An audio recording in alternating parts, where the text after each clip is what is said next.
Hello, everyone, and welcome back. Let's talk about ticker symbol MULN, Mullen Automotive. We're going to go through the major indices. I want to talk about some macroeconomic factors, and then we're going to go through the charts. So let's get straight into it. And if you're new to the channel, be sure to catch up on the last couple of Mullen videos that I did. It'll be really important for you to catch up on what the risks are with this play. Let's take a look at the major indices. So at the end of the day, they took a dip.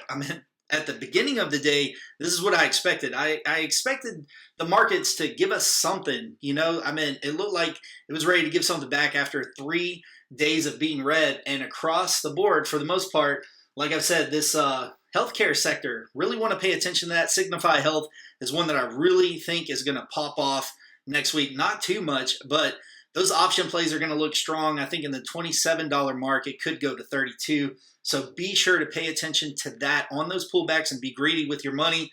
Meta also, this is one that is finding levels of support for the last 3 months. If you look at the charts, really important to check the charts out here. 170 resistance, 178.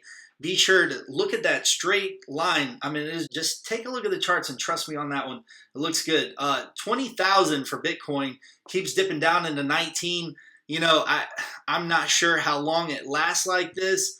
I just feel like there's going to be more pressure on this. I think it's got to dip back down at least one more time.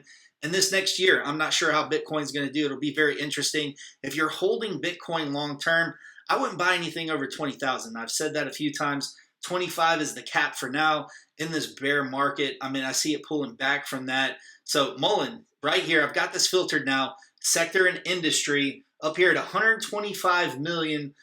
We've got a percent change. It was 15% today at the top, on there or about, and you can see it rested here on the chart, 67. We're going to take a look at the charts though. Followed by Ford. Ford came up a little bit later in the day, followed by Tesla and NIO. Very interesting there. Now this is what I wanted to tell you about. This was a short audio that was done back in June-ish, beginning of July timeframe, and it talks about the automakers raising EV prices. And this is going to be short, don't worry, but this is important for you to understand what kind of dynamic we're going into in the next year or two. So Tesla, Ford, GM all marked up their electric vehicle options in response to soaring demand and rising prices. Now, we know the Fed's raising interest rates, and all of these prices for EVs are getting to a point where it's making you decide, do you really want to switch over? There's so much demand for EVs, but we do know with the crisis in Ukraine, higher material costs and EV batteries, the demand for nickel and general supply chain choppiness in the last 2 years have really pushed up these prices of lithium, nickel, cobalt, and all of these have roughly doubled.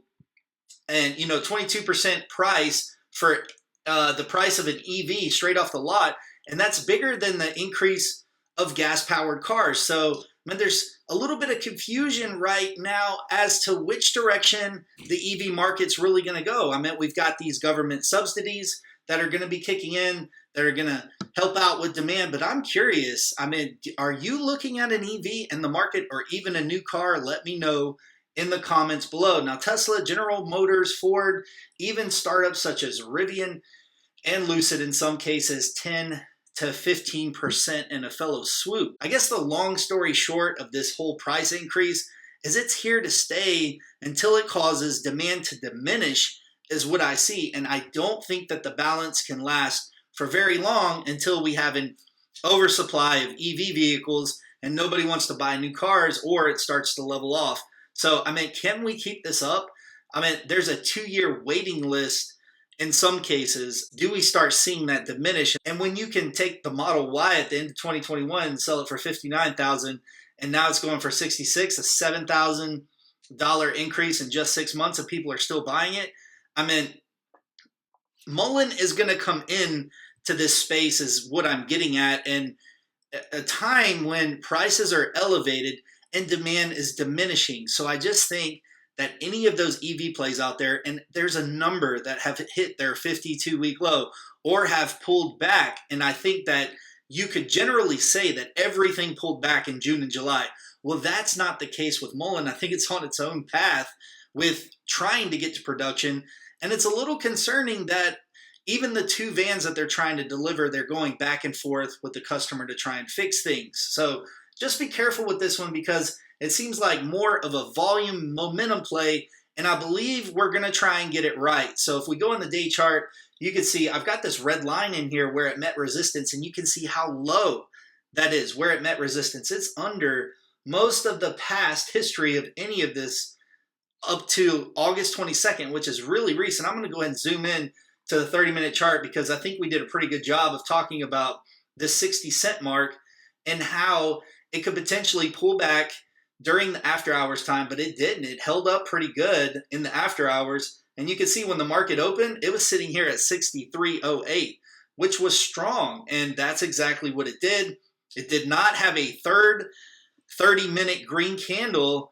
It spiked up here to 74.35 and then pulled back. Started a downtrend, but look at this support here at 66. So 66 is also a very, very interesting point where it did not want to fall underneath this 2 standard deviations of this Bollinger Band, and it held support. So I'm really curious to see what this does tomorrow, knowing that there was some downward pressure in the after hours. It looks like people may have woken up and said, hey, it looks like Mullen's getting some support. Now, where do I see this going? And, nobody can tell with the market conditions the way that they are right now. But I believe that the CPI numbers that are coming out, I believe it's September 17th, are going to be absolutely critical for anything that you're playing in this market. So, I mean, maybe not anything, but auto manufacturing for sure, because interest rates are directly correlated with financing vehicles.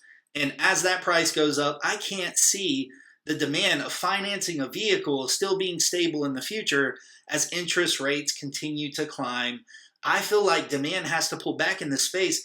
And how important is it that we have EV adoption as soon as possible? I mean, sooner rather than later. This is a terrible time to have these interest rates increase in a growing demand sector such as EV. It's just really unfortunate how these are going to have to work themselves out. So I'm just curious to see how this plays out. But the only way to really figure out how this plays itself out is to just keep a pulse on it. And how do you do that? If you're limited in time, you have to look at the market leader in the space.